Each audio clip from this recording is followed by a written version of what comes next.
पतली बहू। आशा के बेटे विनय की पत्नी शालिनी कुछ ज़्यादा ही दुबली पतली थी। विनय और शालिनी की शादी को 1 वर्ष से भी ज़्यादा का समय बीत गया था। अब आशा को लगता था कि अब विनय और शालिनी को अपने बच्चे के बारे में सोचना चाहिए। यही सोचकर एक दिन आशा ने अपने बेटे और बहू को अपने पास बुलाया और विनय, शालिनी, देखो बेटा, शादी को 1 साल से भी ज़्यादा का समय हो गया है। अब तो रिश्तेदार भी पूछने लगे हैं खुशखबरी कब आएगी। मैं चाहती हूँ अब तुम अपने बच्चे के बारे में सोच लो। अरे मम्मी, आप भी ना। अरे अभी तो 16 महीने ही हुए हैं हमारी शादी को। हमें थोड़े दिन तो चैन से जी लेने दो। बच्चा होने के बाद तो बस सारा दिन उसी में लगे रहो। देखो शालिनी बहू, मेरा बेटा तो पागल है, इसकी बात पर ध्यान मत दो। तुम तो समझदार हो बेटा, तुम ही समझाओ इसे अब। जी मम्मी जी, आप ठीक कहती हैं। लेकिन शालिनी बेटा, तुम इतनी दुबली पतली हो, तुम्हारे शरीर का वजन देखकर मुझे चिंता होने लगती है। बच्चे का भार कैसे उठा पाओगी तुम? अरे मम्मी, पतली लड़कियां प्रेग्नेंट नहीं होती हैं क्या? होती है, लेकिन फिर कितनी परेशानी आती है मुझे अच्छी तरह से पता है। शालिनी बहू, मैं तुम्हारे लिए ना घी के लड्डू बना देती हूँ और फल फूल भी ला देती हूँ। तुम वो सब खाना शुरू कर दो, उसके बाद तुम्हारी प्रेगनेंसी पर कोई असर नहीं पड़ेगा। देसी घी के लड्डू खाकर तुम्हारा वजन बढ़ जाएगा। इसके बाद तुम आराम से अपने बच्चे को जन्म दे सकती हो। और इस तरह आशा अपनी बहू शालिनी को थोड़ा मोटा करने के लिए देसी घी के लड्डू बना करके देती है और बाज़ार से ढेर सारे फल और हरी सब्जियां भी ले करके आती है और शालिनी को खाने के लिए कहती है। इस तरह कुछ महीने बीत जाते हैं, लेकिन शालिनी के वज़न में कोई भी फर्क नहीं आता है। एक दिन सुबह सुबह शालिनी खुश होते हुए अपनी सास के पास आती है। सासू माँ, खुशखबरी है, अब दादी बनने वाली हैं। अरे वाह, क्या बात कर रही है बहू, ये तो बहुत अच्छी खबर सुनाई तुमने। लेकिन क्या हुआ माँ? दादी बनने की बात सुनकर आपको खुशी नहीं मिली क्या? अरे कैसी बात करते हो बेटा, मैं तो कब से इस दिन का इंतजार कर रही थी। तो फिर आप परेशान क्यों लग रही हैं माँ जी? पिछले 4 महीने से तुमको देसी घी के लड्डू खिला रही हूँ, लेकिन तुम्हारा तो वजन बिल्कुल भी नहीं बढ़ा। मुझे तुम्हारी चिंता हो रही है बेटा। अरे मम्मी जी, आपको परेशान होने की कोई ज़रूरत नहीं है। मेरा शरीर ही ऐसा है, कुछ भी खिला लो वजन बढ़ेगा ही नहीं। विनय बेटा, तो आज ही बहू को हॉस्पिटल ले जा और सारा चेकअप करा लाओ। देखो कोई परेशानी नहीं होनी चाहिए। अपनी माँ के कहने पर विनय शालिनी को लेकर के डॉक्टर के पास जाता है और फिर, डॉक्टर साहब, मेरी पत्नी प्रेग्नेंट है, लेकिन इसका वज़न बहुत कम है। क्या इतनी दुबली पतली होने के बावजूद यह प्रेगनेंसी ठीक से निकाल पाएगी? मेरा मतलब कोई परेशानी वगैरह तो नहीं होगी ना?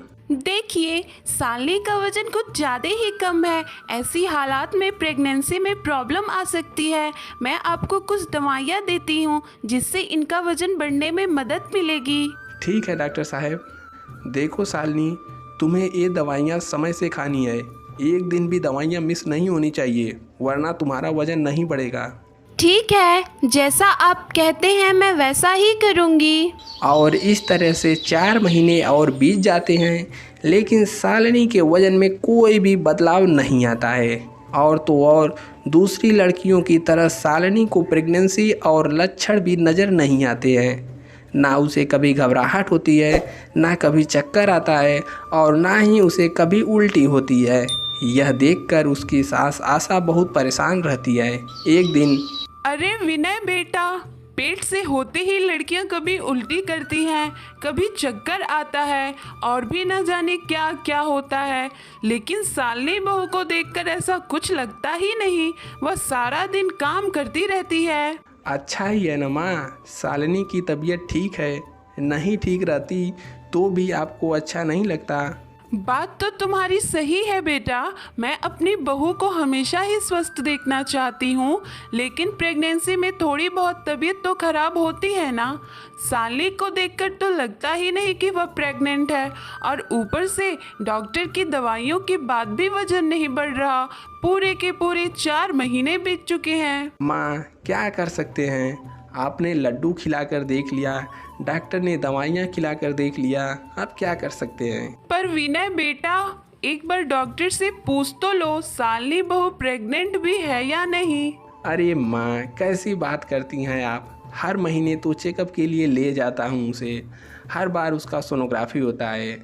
आप सच में दादी बनने वाली हैं, अब ये चिंता छोड़ दीजिए माँ। देखते ही देखते सालनी की प्रेगनेंसी का 6ठा महीना शुरू हो जाता है और एक दिन बहू, अब भी तुम्हारा पेट पहले की तरह अंदर ही है।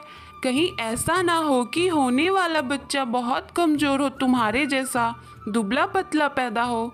तुम अपनी दवाइयाँ तो ले रही हो ना समय से। हाँ मम्मी जी, मैं सभी चीज़ों का ध्यान रख रही हूँ। अब वो पेट का मैं क्या कर सकती हूँ।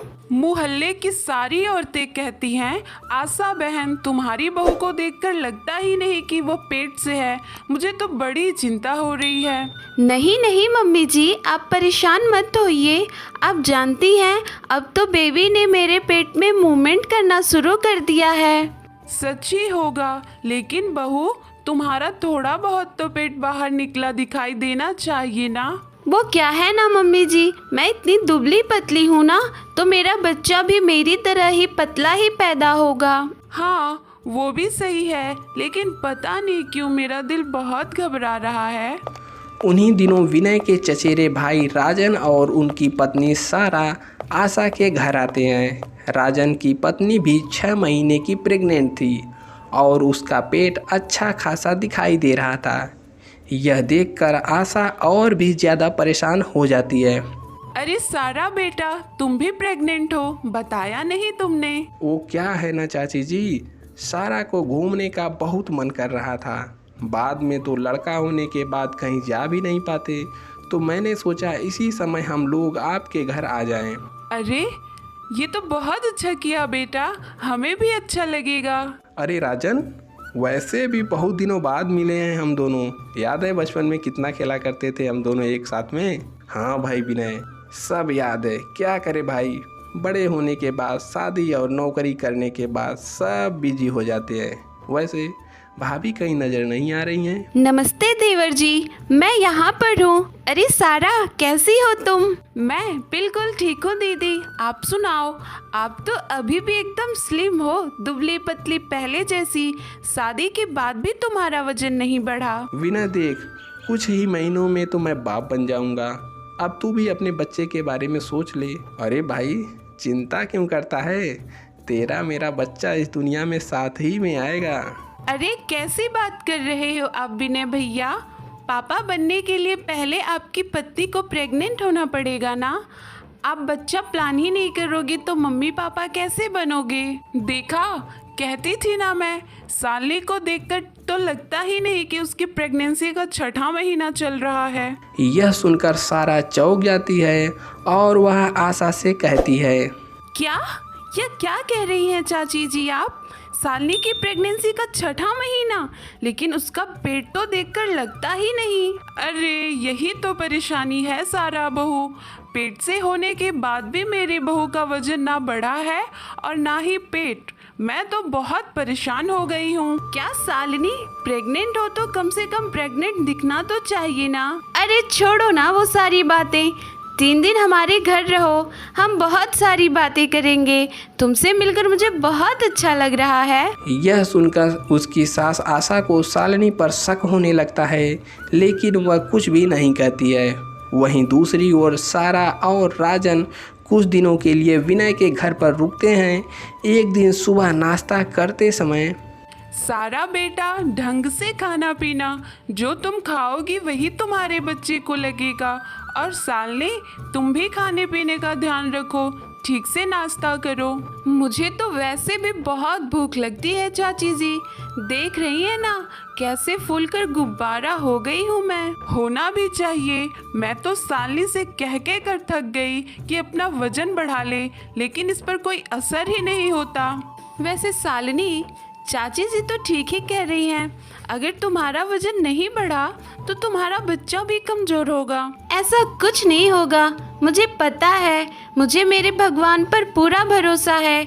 मेरे बच्चे को कोई परेशानी नहीं होगी। अरे शालिनी, भगवान पर भरोसा करने के साथ साथ अपने शरीर पर भी भरोसा होना चाहिए ना। चाची जी, मुझे ना लड्डू बहुत पसंद है। ये लड्डू मुझे दीजिए ना। हाँ हाँ, क्यों नहीं बेटा, एक क्या 4 लड्डू खा लो। देखते ही देखते सारा घी के बने 3-4 लड्डू खा जाती है। यह देखकर आशा बहुत खुश होती है। सभी लोगों के चले जाने के बाद आशा किचन में आती है और देखा तुमने शालिनी, वहाँ सारा बैठे बैठे 3-4 लड्डू खा लिया, इसीलिए वह इतनी अच्छी तंदुरुस्त हो गई है। और देखना, उसका बच्चा भी अच्छा वजनदार पैदा होगा। लेकिन मम्मी जी, मैं इतने लड्डू एक साथ नहीं खा सकती। यही तो परेशानी है, कुछ खाती पीती ही नहीं, इसीलिए तो इतनी दुबली पतली है। कुछ दिनों बाद सारा और राजन विनय के घर से चले जाते हैं। 3 महीने बीत जाते हैं और शालिनी की प्रेगनेंसी का आखिरी महीना शुरू हो जाता है। विनय बेटा, अब जाकर बहू का पेट ऐसा दिखता है जैसा दूसरी औरतों का 6ठे महीने में होता है। क्या आशा की चिंता दूर होगी? क्या पतली बहू बिना प्रॉब्लम के बच्चे को जन्म दे पाएगी? देखिए कहानी के अगले भाग में। यदि कहानी पसंद आई हो तो वीडियो को लाइक करें और चैनल को भी सब्सक्राइब कर लें और घंटे के निशान को दबाना बिल्कुल भी ना भूलें।